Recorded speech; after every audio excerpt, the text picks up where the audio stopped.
my boys, one of my best friends, he was in the military at the time.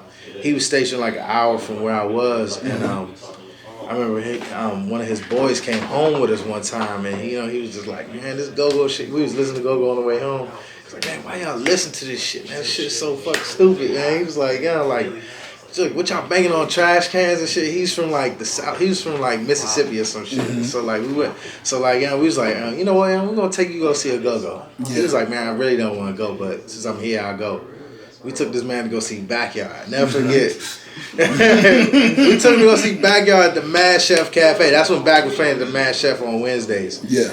So we took this man to go see Back. Right. Mm-hmm. As soon as we get in the joint, like it's packed in there and shit. Back is cranking off the brake. You know what I'm saying? When that joint and I look over and I don't see this man. I'm like, me and my boy, we're like, damn. Mm-hmm. Where he go, yo? Where this man go? I was like, oh shit. So we start sweating because in the go-go dog, it's kind of like you stick with your crew. Yeah. You know what I'm saying? You just don't be hopping around from side to side because you don't know which crew is beefing with which crew. You don't know which hood is which hood. Mm-hmm. Sometimes, you know what I'm saying, you be in the middle of some nigga hood and them niggas be like, nigga, who the fuck is you? Just beat your ass. Yeah. So, and that comes with the experience. Yo, and go-go's are dangerous. You know what I'm saying? But they're also a great place to have fun. Like, I loved them. You Back in the day, that's what it was. You just had to know how to navigate them joints. But we looking for this man and we walking around stressing. We like, oh shit, man, I hope this man didn't get his ass jumped. Mm-hmm. You know what I'm saying? We just hope this man is alright. So finally we give up the search, man, because this is like, we don't know where this man is. So we think he might have just went back outside and just like, it was like, oh fuck this shit's stupid.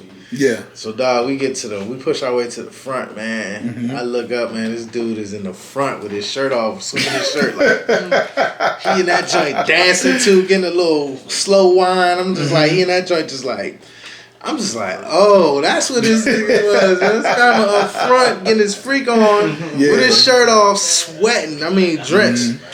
End of the night, he was like, damn, man, I gotta take this shit back. You know what I'm saying? Like, hey, I fucking love this go-go shit. I'm like, nigga, I told you, It's just one of those things you have to experience live, though, too. You have to have that experience. Yeah. Okay. All right. Well, speaking of experiences, tell us about, what's the name of the band? Black Rave Culture? Black Rave Culture. Okay. Why Black Rave Culture? Yo, so like I was telling you earlier, like, it's funny how people come together, first and foremost. Mm-hmm. Like, I've always growing up, like, hearing house music and stuff like that, and, like, hearing it around, or, like, hearing people play it out, or, like, especially in, like, this area, this community, sometimes, like, growing up in, like, predominantly black city, you know what I'm saying? Like, depending on where you at, you might not hear it as much. Yeah. And so I remember I didn't hear it as much, but I remember my dad's records. I would hear it on his record, him playing some records, and we used to go record digging and CD. Like, we used to go shop for records and CDs and shit. Mm-hmm. Like, he would buy some records, you know what I'm saying, that had like house music and shit, and I would just be like, damn, this shit is kind of fire. And I would hear sometimes people playing that shit, and then I remember my brother would be like, man, this is damn white music, and this shit is like, they'd be like, yo, what is this shit? You know what I'm saying? Mm-hmm. And not knowing at that age, you know what I'm saying, where it really came from, you know what I'm saying, it was like, us, like Chicago, Detroit, you know what I'm saying, London with the jungle, drum and bass. Mm-hmm. It just like instills a sense of pride once you learn that shit. So like, learning that and then just like really digging deep into that sound, like just really made me more aware and proud of, like, you know what I'm saying, like electronic music as a whole, because, you know what I'm saying, like it's really it's music that started in our communities. And so I feel like the more I got into electronic music, the more I started meeting like more people like myself. You know what I'm saying, especially in the area, in the city. And then during the pandemic, I got hit up to be a part of this compilation from my homie Mo Moretti Wyatt up in New York. He runs a label. Okay. He runs a label called House of the Altar. And basically like it's ran by him, you know what I'm saying? Like he sources out the talent. Like he's created like so much shit with it. You know what I'm saying? Like he's put on so many different like black artists, black electronic artists, or whatever you want to call them. You know what I'm saying? But like he's giving them a platform, dog. And like I said, to me, it's one of the hottest, thriving like black electronic labels in New York right now. There's a couple other. You know what I'm saying? But like he was been really like working hard to push the mark for that shit. And him, Ace, and like I said, a whole bunch of other people up there. Yo. Like New York has really been pushing hard, to like push this sound. And so we did a compilation, and I was on the compilation, so I submitted a track, and the homie Tim James Bangora, he lives in the area. He also submitted a track. Amal also submitted a track. So we all noticed like, yo, DC's on this joint rapping tough. You know what I'm saying? It's three of us on this joint. You know what I mean? So we was kind of hyped. Yeah. So that compilation did crazy numbers, man. They got hella support, and like they did another one.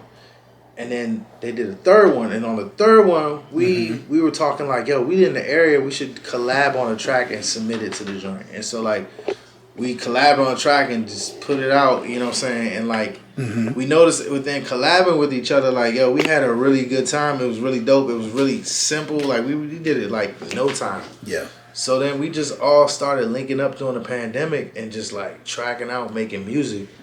But the music that we fuck with, like house music, you know, like all types of different house, techno, drum and bass, jungle. And dog, we just added all of our personal elements into this one cohesive project. And like, yo, we just created this album called Black Rave Culture. You know what I'm saying? Like, I think Amal named the joint. He's like, yo, let's call it Black Rave Culture. But initially, it started off with Amal and Tim, and then I started coming over more, and then they were just like, yo, you should hop on this joint with us. And I was like, all right, cool. And we just created Black Rave Culture, and then we ended up releasing it with Mo Moretti's label. You know what I'm saying? And like, are you guys signed to the label? Nah, we not signed to the label. We just released with them, and the shit just went off, yo. The shit just went off, and like people was fucking with us, and like we started getting hit up to play at different spots and shit, and you know what I'm saying? And it just happened also naturally, yo. Like that's the thing for me. Like that always like just brings joy to my heart. You know what I'm saying? Because it's just like, I'm all about things happen in a natural state, in a natural way, not being forced. And like, that shit was so dope, so original, you know what I'm saying? And it wasn't forced. And we were just creating music that we loved. And like, I'm like more of the DJ in the group, and hearing these tracks when we were making them, I'm like, bruh, this shit is gonna be fire, because like, this is shit you could play out on the fucking, you know what I'm saying, dance floor and shit. This is shit that you could play out, you know what I'm saying, people gonna dance to. Yeah. So that's kind of like how we created like Black Rave Culture, and that's what Black Rave Culture is doing now, you know what I'm saying? We just rocking local spots, we played in places I never thought I'd play before. Like we played in Tennessee, like Nashville, Tennessee. Like we played in Seattle, we played in North Carolina, like certain parts of Richmond, like, you know what I'm saying, we've been all over so far, and we played in New York, you know what I'm saying, and like we're going to do a big show in New York this month, actually, on the 20th. Yeah. So what's the significance of your music having this reach between the Tennessees and up?